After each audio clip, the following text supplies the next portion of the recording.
नमस्कार, आपका रिपोर्टर के फेसबुक लाइव पर आपका स्वागत है। रोहतक में है हम लोग। रोहतक का जायजा लेने की कोशिश कर रहे थे कि यहाँ पर क्या कुछ माहौल है। बाकी और क्षेत्रों में भी जाएंगे, लेकिन शुरुआत हमने रोहतक से करनी अच्छी समझी, क्योंकि यहाँ का एक सर्वे भी हम दिखा चुके हैं। और जिस दौरान हम रोहतक में थे तो पता चला कि बीजेपी की तरफ से उम्मीदवारों का ऐलान भी हो गया। 2 सीटें बाकी थी, हिसार की और रोहतक की।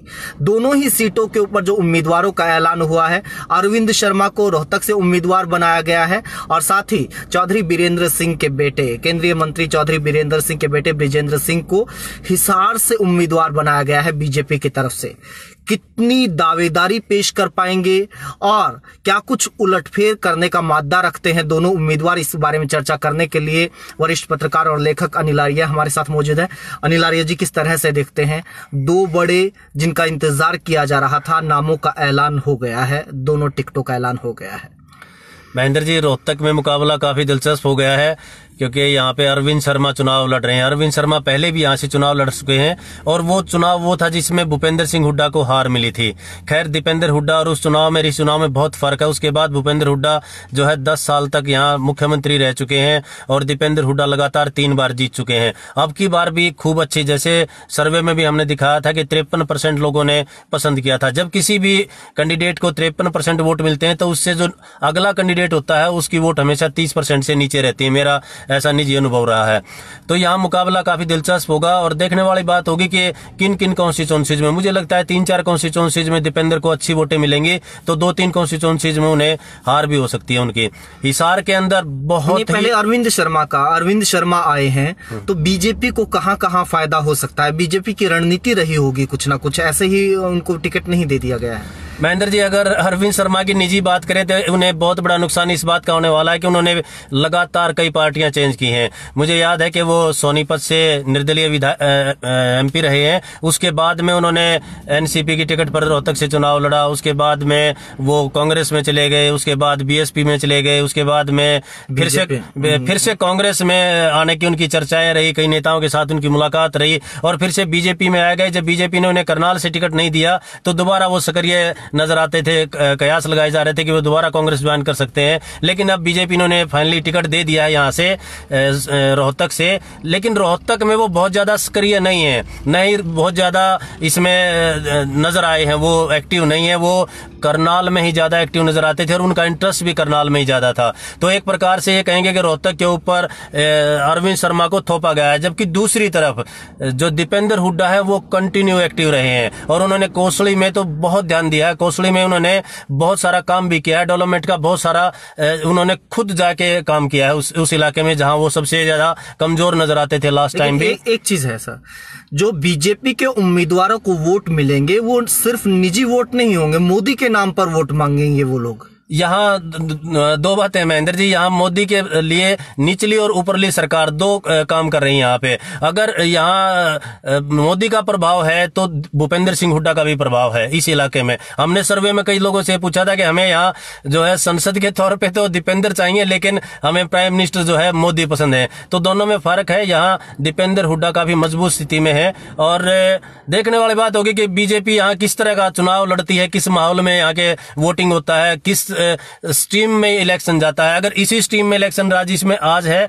तो दीपेंद्र हुड्डा काफी आगे नजर आते हैं। हिसार की तरफ आए सर, दुष्यंत चौटाला मौजूदा सांसद हैं, एक्टिव भी हैं, अलग पार्टी भी बना ली है, लेकिन उनको टक्कर देने के लिए अब मैदान में उतार दिया गया है केंद्रीय मंत्री बीरेंद्र सिंह के बेटे को।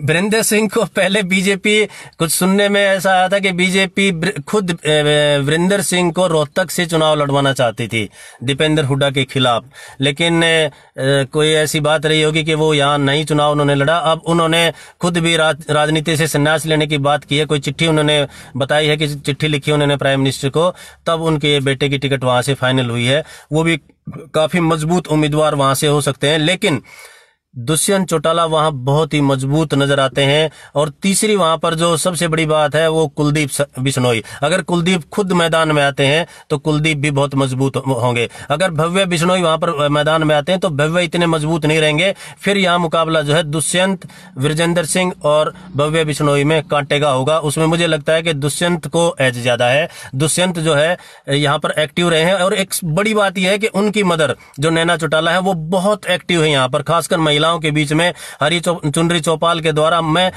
2-3 में उनके प्रोग्राम देखे मैंने। वहां स्पीच होने के बाद में, भाषणबाजी खत्म होने के बाद में वो लोगों लेडीज से स्वयं बीच में मिलके उनके टच करके उनसे बातचीत करके 1-to-1 कोशिश करती हैं कि 8-10 महिलाओं से एक बार बातचीत हो जाए और जितनी महिलाएं आई हुई हैं उन सब से पर्सनल इंटरेक्शन हो जाए। तो इस तरह की जब इंटरेक्शन हो जाती है खासकर महिलाओं के बीच में तो एक समन्वय स्थापित हो जाता है। और वो सोचते हैं अगर यहाँ पे अगर नैना चौटाला चुनाव लड़ती है तो और भी ज्यादा मजबूत होंगी, दुष्यंत से भी ज्यादा मजबूत साबित होंगी वो।